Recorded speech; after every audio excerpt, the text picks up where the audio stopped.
இன்றே டவுன்லோட் செய்து உங்கள் ஃபேவரட் ஷோக்களை என்ஜாய் பண்ணுங்க. ஏதோ ஒரு பம்மல் இருக்குது இவங்க கிட்ட. நேரடியா கேட்டா நேத்து என்ன நடந்துச்சுன்னு சொல்ல மாட்டாங்க போல இருக்குதே. அத்தை, என்னடி? ஏதாவது ஸ்பெஷலா வாங்கி சமைக்கலாமா? என்ன சமைக்கலாம்? மட்டன். மட்டன் சிக்கன்லாம் வாங்கி நல்லா விருந்து வைங்க. நேத்து அப்படி ஒரு விஷயம் நடந்திருக்குல்ல, அத கொண்டாட வேணாம்? டேய், மாமியார மிஞ்சின மருமகளாவே இருக்கியே.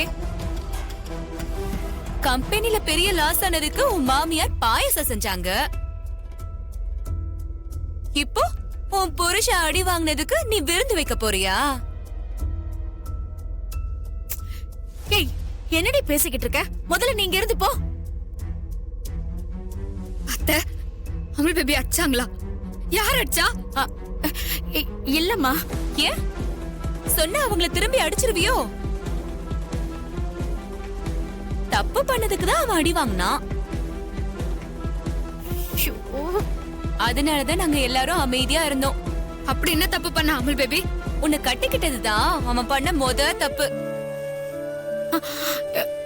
அதுக்கு முன்னாடி வரைக்கும் பிசினஸ்ல புத்திசாலியா இருந்தான். என்னைக்கு உன்னை கட்டினானோ அன்னையில இருந்து முட்டாளா இருக்கான்.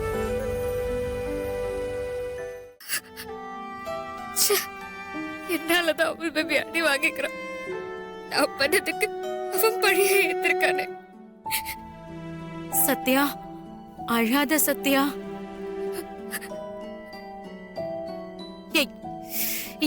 ஏன் இப்படி இருக்க? இப்ப இதெல்லாம் சொல்லலன்னா என்ன உனக்கு? அம்மா, புருஷ அடி வாங்கி வீடே அலுவலப்பட்டு இருக்கு. இந்த நேரத்துல இவ சந்தோஷமா மட்டன் சமைக்கலாமான்னு லூசு மாதிரி கேட்டுட்டு இருக்கா. அதான் நடந்ததை நான் சொன்னேன். வாய மூடுறியா? வெளியில போ முதல்ல. வந்த வேலைதான் முடிஞ்சிருச்சுல. அப்புறம் நான் ஏன் இங்க இருக்க போறேன்? போறேன்.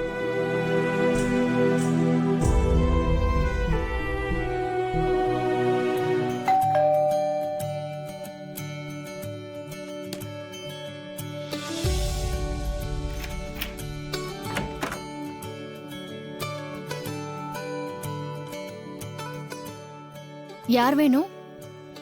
கதிர் இல்லையா? இல்ல, வெளிய போயிருக்காங்க. நீங்க? மீனா, ஆண்டி யாருமே இல்லையா? இல்ல, அவங்களும் வெளிய போயிருக்காங்க. ஓ, எப்ப வருவாங்க? தெரியல. நீங்க யாருன்னு சொல்லுங்க. நான் கதிரோட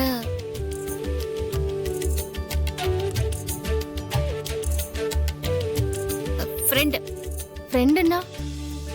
ஆமா, நீங்க முதல்ல யாரு அத சொல்லுங்க.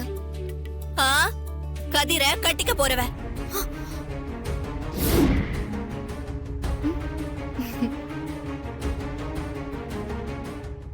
இவ்வளவுதான் கதிர் கட்டிக்க போறான்.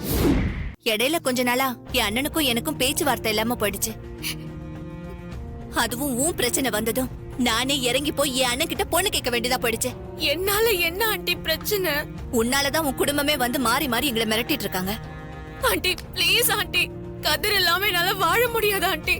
இதெல்லாம் வயசுல பேசுறதுமா. கூடிய சீக்கிரமே எல்லாம் சரியாயிடும். உன் வசதிக்கு ஏத்த நல்ல மாப்பிளையா உன் வீட்லயே பார்த்து கட்டி வைப்பாங்க. நீ அவனையே கல்யாணம் பண்ணிட்டு சந்தோஷமா இரு.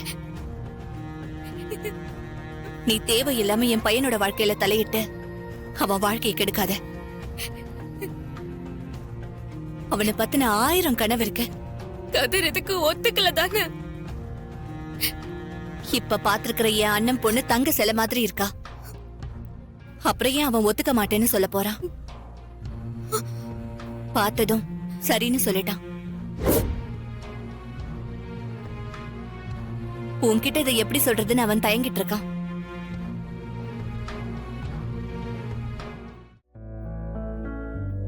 என்னால தானே அமல் பேபி உனக்கு இந்த அவமானம் எல்லாம். சேச்சே, என்னங்க நீங்க? இதுல என்ன அவமானம்? யார் என்ன அடிச்சா? வெளியால யாராவது அடிச்சாங்களா? சித்தப்பா தானே அடிச்சாரு. அது பையனை அப்பா அடிச்ச மாதிரிங்க. அத போய் பெருசா பேசிக்கிட்டு. எனக்காக உன் வலியை மறைச்சிங்கன்னு பேசாத அவள் பேபி. உனக்கு அது எப்படி வலிச்சிருக்கோன்னு எனக்கு நல்லாவே தெரியும்.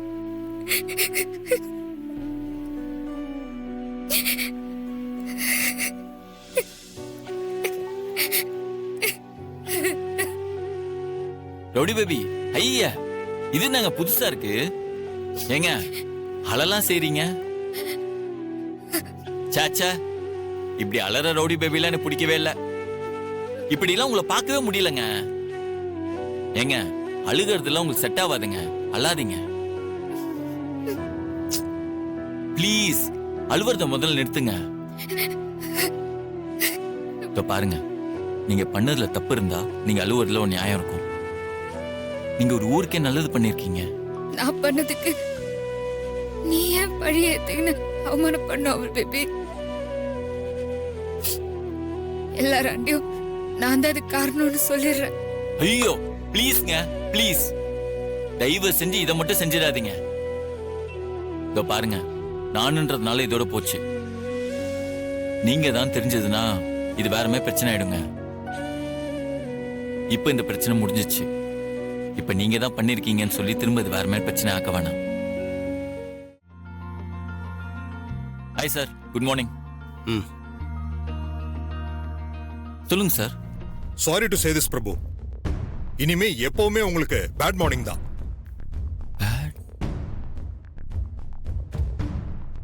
நீங்க எவ்வளவு பெரிய தப்பு பண்ணிருக்கீங்க தெரியுமா? உங்க கம்பெனிக்கு இந்த ப்ராஜெக்ட வாங்கி கொடுக்கறதுக்காக நானும் உங்க சித்தப்பாவும் எவ்வளவு ரிஸ்க் எடுத்திருக்கோம் தெரியுமா? அதையெல்லாம் ஒரு நிமிஷத்துல ஜீரோ ஆக்கிட்டீங்க.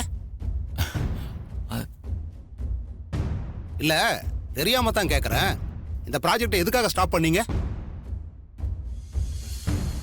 உங்களுக்கு அந்த உரிமையை யார் கொடுத்தது? Sorry sir. உங்க சாரியை வச்சுக்கிட்டு இப்ப எதுவும் செய்ய முடியாது பிரபு.